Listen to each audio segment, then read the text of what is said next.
주시는 하나님 말씀 보겠습니다. 자, 오늘 우리에게 주시는 하나님 말씀 출애굽기 5장입니다.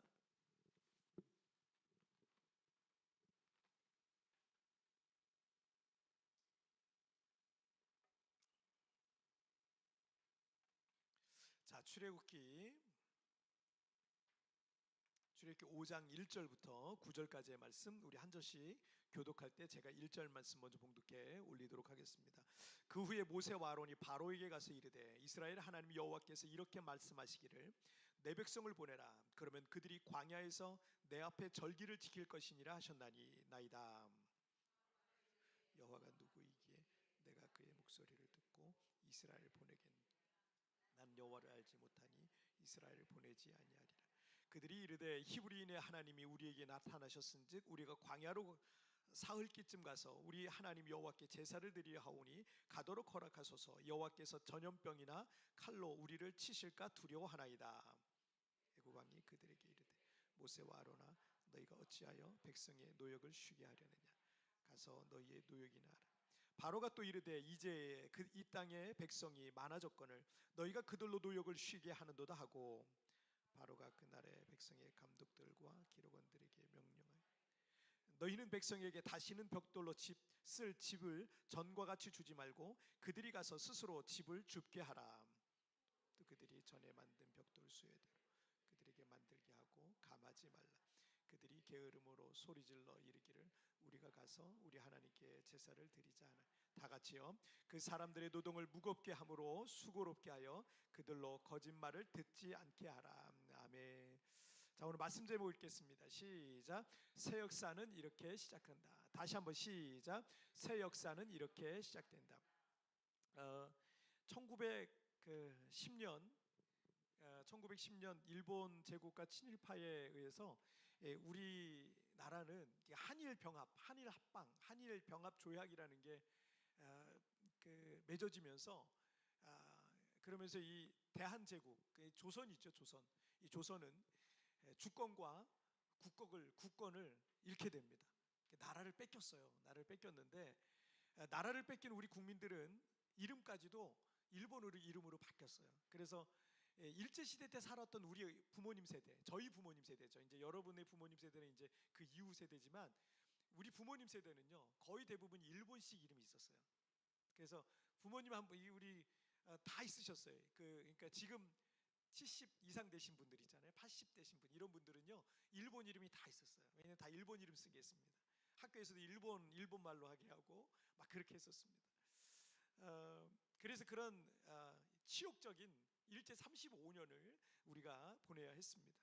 그러나 1945년 8월 15일에 미국이 일본의 히로시마에 원자폭탄을 터뜨리고 일본은 무조건적 항복, 그 당일날 무조건적 항복을 받아내면서 2차 세계대전이라는 게 종식이 된 거예요. 이게 아니었으면 계속 2차 세계대전이 아마 계속 가서 수천만 명이 계속 또 죽어나갔을 겁니다. 그래서 2차 세계대전이 끝나고 우리 대한민국은 이제 광복, 이제 독립을 맞게 되는 거예요. 자, 그런데 이 당시 이 소련, 러시아 이제 소련이죠. 이 소련은 연합군의 소련도 2차 세계대전 때 연합군의 일원이었어요. 미국과 이런 유럽과 여러 연합군들과 손을 잡고 독일이라든지 일본이라든지 이런 나라들과 싸웠던 거예요. 이 러시아가 그렇게 우리랑 같이 그러니까 우리랑 같은 편이었죠 그때는. 그래서 이 소련은 연합군의 일원으로 일본과 싸우고 있었잖아요. 일본이 2차 세계대전을 일으켰으니까 일본과 싸우고 있었는데 8월 15일 날 미군에 의해서 일본이 항복했음에도 불구하고 소련군이요 전쟁을 계속한 거예요. 전쟁을 계속해서 어떻게 했냐면 그 소련이 이제 어디를 했냐면 북한 쪽에 청진 그쪽을 치고 내려왔거든요. 그래서 그쪽을 막 함경북도 청진 쪽을 막 치고 내려왔는데 이제 8월 15일 날 이제 전쟁이 끝났는데도 계속 치고 내려오는 거예요. 전쟁하지 마라 그러는데도 계속 밀고 내려오는 겁니다. 그래서 계속 밀고 내려오면서 이 북한 쪽, 지금의 북한 쪽을 계속 정복해 나가는 겁니다. 그때는 일본 땅이었으니까 계속 정복해 나갔습니다. 미국이 딱 보니까 이거 심상치가 않거든요. 여러분 빨간색이에요 지금. 이 빨간색 한반도만 남은 거예요. 한반도만 빨간색이 이제 쫙 내려오는데 근데 이게 미국이 보니까 이게 심상치가 않아서 이 소련이 한반도 전체를 점령하는 것을 막기 위해서 38선 중심으로 해서 그 북쪽은 너희가 주둔해라. 그리고 남쪽은 우리가 미군이 주둔할게. 이렇게 합의를 했어요. 합의를 했는데 그렇게 뭐 그때까지만 해도 뭐 철책이라든지 뭐 이런 게 없었어요. 그냥 선만 하나 쫙 거놓은 거예요. 그런데 소련이 일방적으로 봉쇄를 해버립니다. 봉쇄를 하면서 남북이 그때 분단이 돼버려요. 이런 역사가 우리나라 역사 속에 있는 거예요. 당시 세계는 공산주의와 이 민주주의 정치 체제의 대립이 있었습니다. 지금도 물론 마찬가지지만 그때보다 좀 덜하죠. 공산주의와 민주주의 이 정치 체제 대립이 있었는데 공산주의의 대표격인 그 러시아와 소련이죠. 소련과 그리고 중국. 그래서 중국과 인접한 동남아 국가들이 다 공산화됐어요. 중국과 국경을 맞대고 있는 나라들이 공산화되고 러시아와 국경을 맞대고 있었던 동유럽들이 다 공산화 돼버렸습니다. 자, 그러니까 여기가 지금 우리나라 한반도도 마찬가지였던 거예요. 한반도도 북한을 공산화하고 그 다음에 남한까지 다 공산화 시키려고 하는 그런 야욕이 있었던 거죠. 지금 우리가 누리는 이런 자유 대한민국의 영광은요, 그때 저게 지켜졌기 때문에 가능한 거예요. 만약에 안 됐으면 지금 우리 이러지 못해요. 이렇게 있지 못했을 거예요. 당시에 이 소련에서 33살짜리 김일성이라는 장군, 김일성이라는 이 군인을 하나 딱 잡아가지고 완전 친소파니까, 친소련파니까 이 사람을 딱 잡고 거의 뭐 꼭두가시처럼 이용을 했죠. 그리고 이제 나중에 이제 더 이제 막 그 장비라든 걸 주면서 탱크라든 걸 확 주면서 이제 남북 전쟁이 일어난 거예요. 우리가 주권을 잃었던 일제 35년을 지나면서 우리가 독립을 했지만 사실은 우리는 힘이 하나도 없었어요. 왜 35년 동안 나라가 임시정부만 있었지 나라가 제대로 되지가 않았잖아요. 힘이 하나도 없었습니다. 독립 직후에 우리는 그 민주주의와 공산주의 전 세계의 어떤 두 이념 전쟁인데 이 민주주의와 공산주의 체제에 대한 이 갈등 때문에 독립 이후에 우리나라 한반도는 무척 혼란스러웠던 거예요. 막 그냥 굉장히 혼란스러웠습니다. 결국은 1948년에 민주주의 체제의 남한은요 이승만을 초대 대통령으로 대한민국을 건국한 거예요. 그게 1948년. 그래서 여러분이 그 날짜는 좀 알아야 돼요. 우리 요즘은 우리 아이들이 교육을 거의 못 받아요. 거의 교육을 제대로 못 받고 있기 때문에 이런 거 연도 같은 거 하나도 모르더라고요. 그래서 1945년이 우리 독립이고요. 근데 저렇게 둘로 갈라진 거예요. 그리고 1948년에는 대한민국이 건국이 된 거고 그 다음에 1948년 8월 15일은 대한민국 건국이 그 다음에 9월 9일은 이제 북한 인민조선주의 인민 뭐라 그러잖아요. 그 조선 민주주의 인민공화국 이름도 길어요. 거기가 이제 김일성을 중심으로 건국을 하게 되죠. 그 이후에 76년이 지금 흐른 거예요. 흘렀지만 안타깝게도 우리 대한민국은 여전히 체제와 이념 전쟁 중입니다. 굉장히 지금 심각한 갈등과 상황이 지금 벌어지고 있습니다. 이럴 때일수록 우리 크리스천들이 깨어서 기도하면서 여러분 바른 분별력을 좀 가졌으면 좋겠어요. 제가 늘 말하잖아요. 여기 정치 이념에 여러분 치우치지 말라고. 그리고 성경으로 판단하시고 성경으로 분별하시고 하나님이 정말 원하시는 게 뭔지 여러분들이 판단하셔야 돼요. 그걸 분별하셔야 됩니다. 안 그러면 큰일 납니다. 정말 큰일 납니다. 그래서 바른 분별력 가지고 성경적 가치와 하나님의 뜻에 합당한 나라가 되도록 여러분 기도해야 돼요. 지금도 마찬가지잖아요. 좀 빨갛잖아요. 그죠? 조심해야 돼요. 우리나라의 건국이라는 이 새 역사는 극심한 진통 속에 이루어졌어요. 그래서 지금 우리나라가 있는 거예요. 저게 만약에 없었으면 우리나라가 그냥 빨갛게 됐습니다. 빨갛게 됐어요. 지금 우리가 그 우리 김정은 집사님이 계신데 김정은을 뭐 이렇게 섬길 뻔했어요. 그렇게 될 뻔했어요. 진짜. 역사가 어떻게 바뀌었을지 모릅니다. 자, 오늘 본문의 그 이스라엘 건국 역시 그냥 한순간에 뚝딱하고 이루어진 게 아닙니다.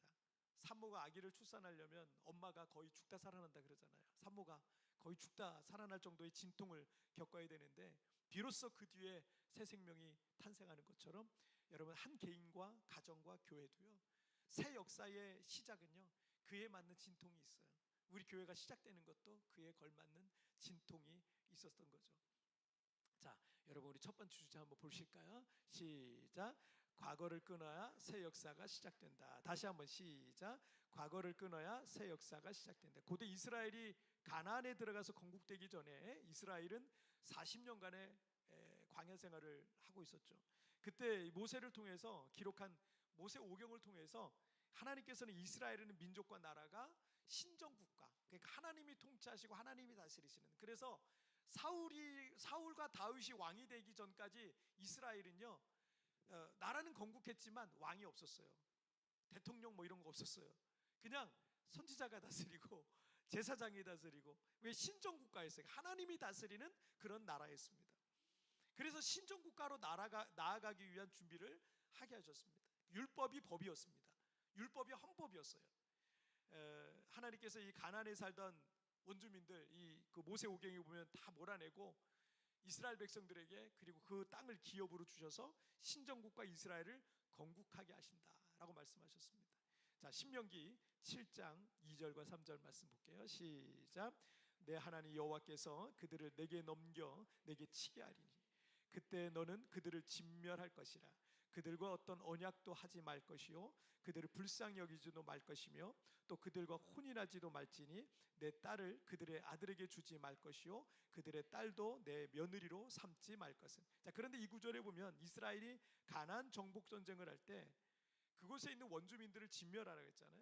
혹시 살아남아 있는 족속이라 할지라도 그들과 어떤 언약도 맺지 마라. 심지어 결혼도 안 된다. 아들을 위해서 그쪽 이방인 딸을 데려다가 며느리 삼으면 안 되고, 우리 딸을 그 이방인에게 줘서는 안 된다. 혼인관계도 절대 맺지 마라. 그 이유를 신명기 7장 4절에서 말씀하고 있어요. 읽어볼까요? 시작. 그가 내 아들을 유혹하여 그가 여호와를 떠나고 다른 신들을 섬기게 하므로 여호와께서 너희에게 진노하사 갑자기 멸하실 것임이니라. 자, 하나님께서 이 가나안 족속의 죄악을 심판하는 칼로 이스라엘 민족을 사용하시기로 했어요. 그러니까 여러분, 물론 이스라엘이 선하기 때문에 그런 거 아니에요. 이스라엘도 그냥 하나님이 살아가셨기 때문에 그들이 심판의 칼이 된 거지, 이스라엘도 역시 부족한 존재들이었어요. 그런데 가나안의 죄악은 더 심각했습니다. 그래서 이 가나안 족속의 죄악을 심판하는 칼로 이스라엘 민족을 사용하기로 했어요. 자, 그리고 그 땅을 이스라엘에게 주시기로 했습니다. 그런데 그 가나안 족속을 모두 진멸하고 몰아내야 될 이유, 그들과 어떤 언약도 맺지 말아야 하고 그들과 혼인관계도 절대 맺지 말아야 될 이유는 결국 그들의 유혹에 넘어가서 여호와를 떠나고 우상을 섬기게 될 것이기 때문이 그렇습니다. 그러면 여호와께서 진노하시고 이스라엘을 멸하시게 된다라는 겁니다. 사실 우리는 이 모세 오경을 읽다가, 여러분 성경 읽다가 그런 적 없으세요? 가나안 족속을 모두 진멸하라니, 그들을 모두 몰아내려니, 이건 너무 당황스럽네. 성경 읽다가 좀 당황스럽잖아요. 다 죽이라 그러고 막 다 몰아내라 그러고 막. 이게 착한 사람들은요, 척하는 거지 사실 그렇게 착하진 않은데, 착한 사람들은 그거 보면서 당황스러워요. 하나님께서 너무 잔인하신 거 아닌가? 그들과 언약도 맺지 말고 그 땅에서 결혼도 하지 말고 다 그러라는데, 아니 이거 그들과 언약도 좀 뭐 맺고 약속도 하고 서로 뭐 침략하지 말자 이런 것도 하고 그 땅에서 어울려서 서로 잘 지내면 좋은 거 아닌가? 라는 생각이 드는 거예요. 왜 하나님이 이렇게 말씀하시지? 물론 그 시대와 지금은 좀 다를 수 있겠지만 그냥 간단하게 여러분 이런 예들은 있어요. 유럽이나 미국에 그 난민자들이나 수많은 이민자들이 막 몰려들잖아요. 어마어마하게 많은 이민자들이, 지금 우리나라랑은 비교할 수 없을 정도로 엄청나게 많은 난민과 이민자들이 몰려들고 있거든요. 여러분 2050년쯤 되면 영국이 이슬람 국가가 된대요. 그 정도로 이슬람권에서 많은 사람들이 지금 몰려서 올라가고 있어요. 그런데 자, 이게 뭐 유럽과 미국인들 중에서도 분명 이 사람들이 그 바탕에는 그래도 성경적인 어떤 가치를 갖고 있기 때문에 좋은 마음과 착한 마음으로 불쌍한 사람들에게 문을 열어주고 영주권도 주고 시민권도 주기도 했는데, 부작용이 적지 않은 거예요. 이 부작용이 적지 않습니다. 그래서 지금 유럽 쪽과 미국 각 나라마다 지금 심각한 문제들이 막 벌어지고 있죠. 여러분, 그게 유럽하고 미국만한 문제가 아니에요. 우리나라도 마찬가지예요.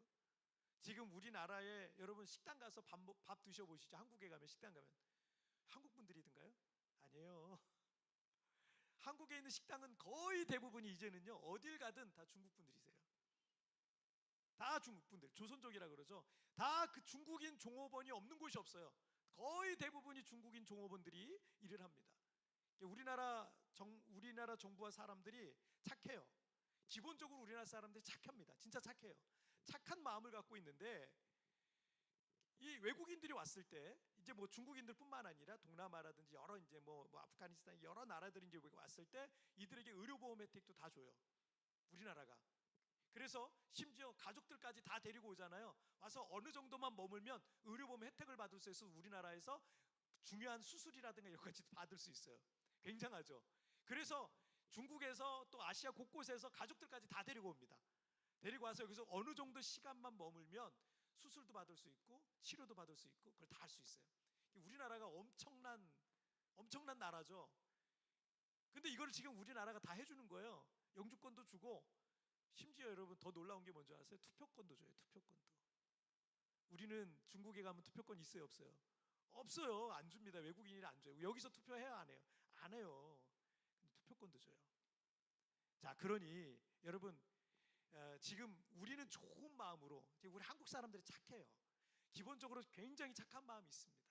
그게 있는데 좋은 마음으로 외국인들에게 배려하고 있지만 우리나라가 점점 이상한 방향으로 흐를 가능성이 굉장히 크다라는 것을 여러분 기억해야 돼요. 자, 1910년 한일 병합 조약에서 앞장섰던 사람들은요, 누구예요? 일본 사람들 말고 친일파죠. 친일파. 우리나라 사람들이에요. 우리나라 사람들이 우리나라를 일제에 팔아넘긴 거예요. 그러니 여러분, 순진하고 착한 국민들은요, 이런 상황이 벌어지는 거 눈치채지 못합니다. 착한 사람들은 잘 몰라요. 관심이 없으니까. 알아서 잘 해주겠지. 잘 몰라요. 그러니까 나라를 뺏기고 나서야 나중에 땅을 치는 거예요. 이념과 체제 전쟁 중인 지금도 여러분 마찬가지입니다. 굉장히 중요한 시점에 우리나라가 서 있어서 여러분 기도 많이 하셔야 됩니다. 기도하시고 정말 깨어 있어야 됩니다. 이 위기를 어떻게 돌파해 나가느냐에 따라서 여러분 보세요. 10년 뒤, 20년 뒤 우리나라가 세계 최강대국들과 어깨를 나란히 하고 있느냐, 아니면 점점 후퇴하는 이상한 나라가 되느냐, 이게 여러분 결정될 수 있어요. 자, 오늘 본문 출애굽기 5장 1절 한번 보세요. 5장 1절 읽겠습니다. 시작. 그 후에 모세와 아론이 바로에게 가서 이르되 이스라엘의 하나님 여호와께서 이렇게 말씀하시기를 내 백성을 보내라. 그러면 그들이 광야에서 내 앞에 절기를 지킬 것이니라 하셨나이다. 자, 야곱의 12아들과 후손들 70명이 기근을 피해서 요셉이 국무총리로 있는 애굽으로 내려갔죠. 그래서 몇 년을 살아요. 기근 기간 동안에 살아요. 그런데 요셉이 국무총리로 있으니까 먹을 게 풍성하고 또 거주지가 보장돼 있어서 그냥 애굽에 아예 이스라엘 사람들이 정착해 버립니다. 그러는 사이에 몇 년이 흐르냐면 430년의 세월이 흐릅니다.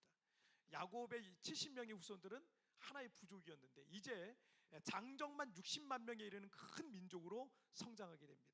당시 전 세계 인구가 약 1억 명이 안 됐어요. 전 세계 인구가 1억이 안 됐습니다. 1억이 안 됐는데 그렇게 된 시기였기 때문에 이스라엘이 장정 60만 명의 어린아이들, 여자들까지 포함하면 적어도 200만 명에서 300만 명 정도 됐다는 얘기인데, 여러분 1억도 안 되는 시대에 200만 명에서 300만 명에 이르는 민족이라면 꽤 큰 민족으로 성장해 버린 거예요. 자, 그러니 애굽의 바로 왕이 이스라엘 민족에 대해서 위협을 느낄만 했던 겁니다. 그래서 바로 왕은 이스라엘을 박해했고 그들은 하나님 앞에 부르짖었고 하나님께서는 그들을 구원하시기 위해서 모세를 보내셨던 거예요. 모세와 아론이 바로 왕 앞에 가서 여호와 하나님께서 말씀하시기를 내 백성을 보내라. 그들이 광야에서 나를 섬길 것이라 라고 이렇게 말씀을 전했습니다. 그런데 여러분, 이스라엘이 이런 생각 안 들어요? 이스라엘이 하나님을 예배하고 섬기는 거, 그걸 위해서 애굽을 지금 나가겠다고 얘기하는 거잖아요.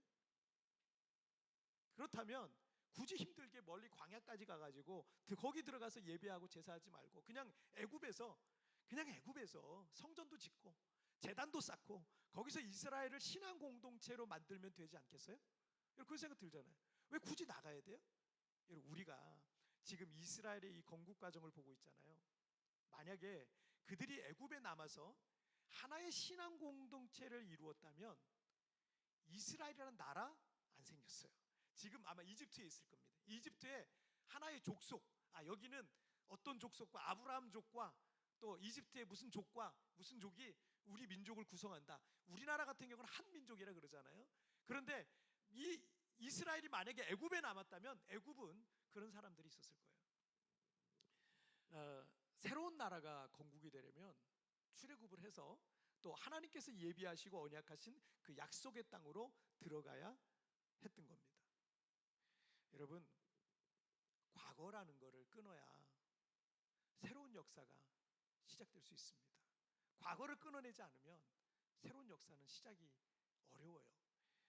세계적으로 흥행하고 있는 우리나라의 드라마 오징어 게임에서 2에서 크게 논란이 되고 있는 내용이 있더라고요. 저는 뭐 이 드라마를 아직 못 봤는데 유명 그 아이돌 그룹의 래퍼 출신인 한 가수가 2016년에 대마초로 그 마약류죠. 이 대마초 흡연 혐의로 징역 10개월 또 집행유예 2년을 선고받았는데 이 드라마에서도 하필이면 래퍼 출신의 마약 사범인 배역을 맡은 거예요. 감독이 이걸 극복할 수 있도록 이렇게 도와주려고 그랬다 그러더라고요. 그런데 지금 9년이란 세월이 흘렀음에도 불구하고 이 사실이 사람들에게 적지 않은 충격을 준 겁니다. 이렇게까지 논란이 되다 보니까 감독이 인터뷰에서 이런 얘기를 했어요. 이렇게까지 용서받지 못할 줄 몰랐다. 사람들이 이렇게까지 나올 줄 몰랐다는 거죠. 아마도 이 가수는 이 과거의 잘못에 대해서 완전히 변화된 모습을 대중들에게 보여줘야 그때서야 대중들에게 인정받을 그런 날이 올 수 있지 않을까 생각이 들어요. 여러분 레위기 19장 2절 한번 볼까요? 레위기 19장 2절 읽겠습니다. 시작. 너희는 거룩하라. 이는 나 여호와 너희의 하나님이 거룩함이니라. 자, 이 구절의 히브리어에서 거룩은 카도시라는 단어를 쓰고 있어요. 카도시. 카도시는 뭐냐면 세퍼레이트예요. 분리하는 거예요. 그다음 컷오프예요. 잘라내는 거예요. 거룩은 그런 거예요. 자르는 거예요. 분리해버려야 돼요. 여러분 왜 하나님께서 이스라엘 백성을 애굽에서 확 분리하겠어요? 그렇게 안 하고 거기 섞여 살다 보면 방법이 없는 거예요. 또 이 애굽이 이스라엘 사람들이 가나안 땅에 들어갈 때도 거기서도 이방인들과 완전히 분리돼야 돼요. 잘려야 돼요. 그렇게 안 되면 나라가 제대로 설 수가 없다는 얘기예요. 우리가 세상의 가치와 즐거움과 자랑에 살던 옛사람의 모습이 있었어요. 그렇게 살다가 우리가 예수님을 믿게 됐는데 교회를 다닌다고 여러분 새 사람 되는 줄 아세요? 10년 20년 교회 다닌다고 새 사람 되는 줄 아세요? 아닙니다. 새 사람 안 돼요. 교회 아무리 왔다 갔다 해도 새 사람 안 돼요. 여러분이 참으로 예수님을 믿는다면, 여러분 정말 예수님을 나의 주님이라고 믿는다면 이제 잘라내야 될 게 있어요. 그 잘라내야 될 걸 잘라내야 됩니다. 이제 다른 사람들과 뭔가 구분이 돼야 될 거 아니에요. 뭔가 다른 게 있어야 돼요. 분리된 듯한 그런 삶을 살아야 됩니다. 그런데 그렇게 잘라내지 않으면 절대 우리의 삶에는 하나님 안에서의 새로운 인생과 역사 없습니다. 잘라내야 돼요. 교회를 10년 다녔어요. 20년 다녔어요. 여러분 근데 여전히 변화가 안 일어나는 것은 하나님께 능력이 부족한 게 아니에요. 교회에 문제가 있는 게 아니에요. 우리가 끊어버려야 될 뭔가를 잘라내지 못하고 있는 거예요. 끊어야 되는데 그걸 안 끊어내는 거예요. 그게 세상의 죄일 수 있습니다. 세상에서 내가 하나님보다 더 좋아하는 어떤 즐거움일 수 있어요. 여러분이 갖고 있는 어떤 고집일 수 있어요. 어떤 가치일 수도 있습니다. 그걸 잘라내야만 우리가 하나님의 통치 아래로 들어갈 수 있습니다. 하나님의 말씀 안으로 들어갈 수가 있어요. 비로소 죄에서 자유함을 얻게 되고요, 건강한 신앙인으로 여러분이 성장할 수 있는 겁니다. 과거를 끊어야 내 인생의 새 역사가 시작되는 것을 여러분 믿으시길 바랍니다. 두 번째 주제 보실게요. 시작. 저항과 고난을 두려워하지 말라. 다시 한번 시작. 이 꿈과 비전이 크면 클수록 저항과 고난은 마치 필수 과목처럼 따라다녀요. 꿈과 비전이 크면 그래요. 여러분이 일을 하는데, 여러분이 공부를 하는데, 여러분이 어떤 일을 하는데 저항이 오잖아요. 고난이 오잖아요. 그 필수예요. 그거 감당해야 돼요. 그거 맞서야 됩니다. 여러분의 인생에 새로운 역사가 써지려면 거기에 따라붙는 저항과 고난, 이상하게 생각하지 마세요. 당연히 올 게 온 겁니다. 그걸 넘을 때, 그걸 극복할 때 우리의 인생 속에 새로운 역사가 써줄 수 있는 겁니다. 모세와 아론이 애굽의 바로 왕에게 이스라엘 민족을 풀어주라 라고 말했지만, 출애굽기 5장 2절 볼게요. 시작. 바로가 이르되 여호와가 누구이기에 내가 그의 목소리를 듣고 이스라엘을 보내겠느냐. 나는 여호와를 알지 못하니 이스라엘을 보내지 아니하리라. 자, 모세와 아론이 비전과 사명을 향해 나아갈 때 만나게 된 첫 번째 반대와 저항이었죠. 당연한 거죠. 꿈을 향해 나가는데 저항이 없으면 안 되죠. 애굽의 바로왕 입장에서는 60만 명의 건장한 노예들, 남자 노예들을, 그리고 또 60만 명 이상의 또 여성 노예들을 풀어준다. 그리고 그 아이들 있을 거 아니에요. 아이들이 또 얼마나 많겠어요. 걔네들은 예비 노예들이잖아요. 그러면 그 노예들을, 여러분 200만에서 300만 명을 자유롭게 부려먹을 수 있는 이 노예들을 아무 조건도 없이 그냥 풀어줄 이유가 바로왕에게는 없는 거예요. 한 나라의 통치자가 어떻게 그걸 합니까? 할 수 없죠. 모세와 아론이 돌아간 뒤에 바로왕은 이스라엘 백성들에게 노동의 강도를 더 높였습니다. 그들이 진흙으로 벽돌 만드는 일을 했는데, 그전에는 집하고 흙이랑 같이 줬단 말이에요. 그 흙이 이제 지푸라기가 있어야 이걸 이제 좀 뭉쳐지는데 도움이 됐던 것 같아요. 근데 이제 집을 안 준다는 거예요. 집은 너희가 뜯어다 해라. 이러니까 이제 자재도 제대로 공급해주지 않으면서 이전과 같은 양의 벽돌을 막 찍어서 바치도록 했습니다. 모세와 아론이 바로왕에게 한 말 때문에 결국 이스라엘 백성들이 노동의 강도가 더 커지니까 백성들은 모세와 아론을 원망하기 시작합니다. 그리고 그들로부터 모세는 심한 이제 원망을 듣게 되죠. 그 원망의 말을 들은 모세는 출애굽기 5장 22절에서 이렇게 말합니다. 시작. 모세가 여호와께 돌아와서 아뢰되 주여 어찌하여 이 백성이 학대를 당하게 하셨나이까? 어찌하여 나를 보내셨나이까? 자, 모세는 하나님 앞에 부르심을 받고 겨우 순종해서 애굽까지 와서 용기를 내고 바로 왕 앞에 하나님 말씀을 전했지만 일이 뜻대로 되지 않은 거예요. 그래서 모세는 주여 어찌하여 이 백성이 학대를 당하게 하셨나이까? 왜 나를 여기 보내셨습니까? 라고 이제 한탄하고 있는 거예요. 우리는 교회를 나오면, 예수님을 믿으면 뭐 일이 잘 되고 형통하고 아무 걱정도 없고 일이 술술술 풀리고 이런 생각을 갖고 있어요. 물론 틀린 생각은 아니에요. 그럴 수 있어요. 하지만 또 꼭 맞는 생각도 아닙니다. 그런데 이런 생각, 이런 믿음에 내가 딱 정해져 있잖아요. 교회 다니면서, 여러분 교회 다니면서 이런 생각과 이런 마음이 내가 딱 굳어져 있으면 이게 기복신앙이라는 거예요. 기복신앙의 중심에는 내가 있어요. 내 자아가 있습니다. 내 자아가 뭐예요? 내 욕심이고 내 뜻이고 내 생각이잖아요. 그게 자리하고 있습니다. 그래서 내 뜻대로 내 생각대로 되어야 된다라고 생각해요. 그런데 내 뜻대로 내 생각대로 되지 않으면 어때요? 그때부터 힘들어지는 거예요. 내 뜻대로 안 되니까. 얘가 기복신앙적인 베이스를 갖고 있어서 그래요. 하지만 참된 신앙의 중심에는 누가 있어요? 하나님이 계세요. 하나님이 계세요. 항상 하나님이 계세요. 나 대신에 하나님이 주인이신 거예요. 내 뜻이 아니라 하나님의 뜻이 그 가운데 있는 거예요. 때문에 내 뜻대로 이루어지지 않았다고 해서 너무 크게 실망할 이유가 없습니다. 왜냐하면 나보다 더 크시고 더 선하신 하나님께서 가장 선하시게 내 삶을 이끌어 가실 것을 믿기 때문입니다. 하나님께서 저에게 필리핀에 비전과 사명을 주셨고, 제가 오랫동안 씨름하다가 하나님의 뜻에 순종하려고 여기에 왔어요. 부르심의 사명에 순종했으면 여러분 일이 술술 풀리고 일이 잘 되고 교회가 막 부흥하고 막 이래야 될 거 아니에요. 그런데 개척하자마자 여러 가지 시련들, 어려운 일들, 저항과 고난들이 저를 기다리고 있더라고요. 그래서 저는 그 문제들과 어려움들과 시련들을 제가 정면으로 맞서야 됐습니다. 제가 20년간 부목사로 교회를 섬겼는데 20년간 부교육자로 있으면서 저 나름대로는 꽤 성숙하고 성장했다고 생각했어요. 그런데 여기에서 교회를 개척해서 2년 동안 여러분 거센 폭풍과 같은 문제들을 맞서면서 지난 20년 동안 성장한 것만큼 제가 2년 만에 성장한 것 같아요. 2년 만에 쑥 성장하더라고요. 너무 힘들었는데. 여러분 히브리서 12장 11절 읽어볼게요. 시작. 무릇 징계가 당시에는 즐거워 보이지 않고 슬퍼 보이나 후에는 그로 말미암아 연단받은 자들은 의와 평강의 열매를 맺느니라. 하나님의 자녀들에게는 연단이라는 게 있어요. 연단이라는 단어는 쇠를 단련할 때 쓰는 용어잖아요. 어떤 고난은 그 사람을 끝장내버리는 심판의 도구도 있거든요. 어떤 고난은. 그런데 여러분, 우리에게 오는 고난은 연단이라 그래요. 풀무에 들어간 쇳덩어리가 붉게 타오를 때 꺼내서 망치로 확 두들기고, 그리고 다시 차가운 물에 식혔다가 두드리고, 또 뭐 다시 풀무에 넣는 일이, 이걸 계속 반복하거든요. 이런 걸 연단이라 그러는데, 이렇게 여러 번 반복하면 이 쇠는요, 어떤 금속보다 더 단단한 강철이 되는 거예요. 우리에게도 그런 때가 있어요. 그런 시기가 있습니다. 잠언에도 이 말씀이 있죠. 잠언 17장 3절 읽고 마칠게요. 시작. 도가니는 은을, 풀무는 금을 연단하거니와 여호와는 마음을 연단하시네.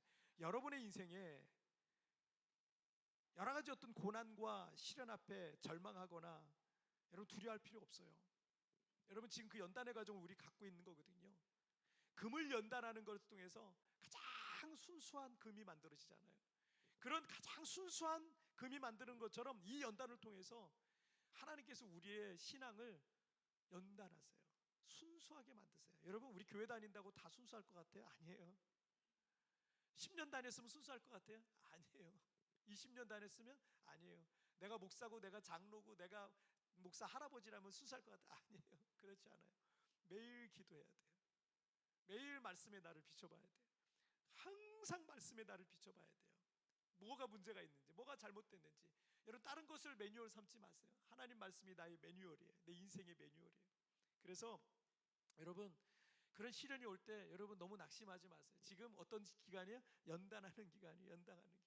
이걸 통해서 순수한 금처럼 내 신앙을 순수한 신앙으로 만들어 주시고 깨끗하게 만들어 주시고요. 또 한 가지는 어떤 그 고난과 어떤 시련도 어떤 비바람도 이겨낼 수 있는 강철 같은 능력과 믿음을 우리에게 주시는 것입니다. 그래서 우리를 더 단련시키시고 더 만들어 가시는 하나님을 여러분 찬양하시길 바랍니다. 자, 오늘 말씀 정리해 볼게요. 두 가지 말씀 읽겠습니다. 시작.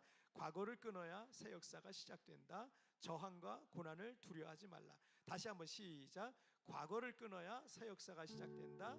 저항과 고난을 두려워하지 말라. 여러분, 그렇습니다. 교회를 저도 꽤 이제 오래 다녔잖아요. 19살 때부터 신앙생활 시작해서 벌써 이제 40년 가까이 돼가고 있어요. 그런데 여전히 저는 문제가 있더라고요. 여전히 변화되지 않은 게 많아요. 가정 안에서도 그렇고 교회에서도 그렇고 저 자신에게도 그렇고. 여러분, 그런데 하나씩 끊으세요. 우리 모두가 그래요. 하나씩 끊어가기 시작하면 어느 순간 우리가 예수님을 닮아가는 날이 있을 겁니다. 저항과 고난 두려워하지 마세요. 그걸 통해서 하나님이 우리를 더 단련시키십니다. 여러분, 우리 찬양 같이 드릴까요?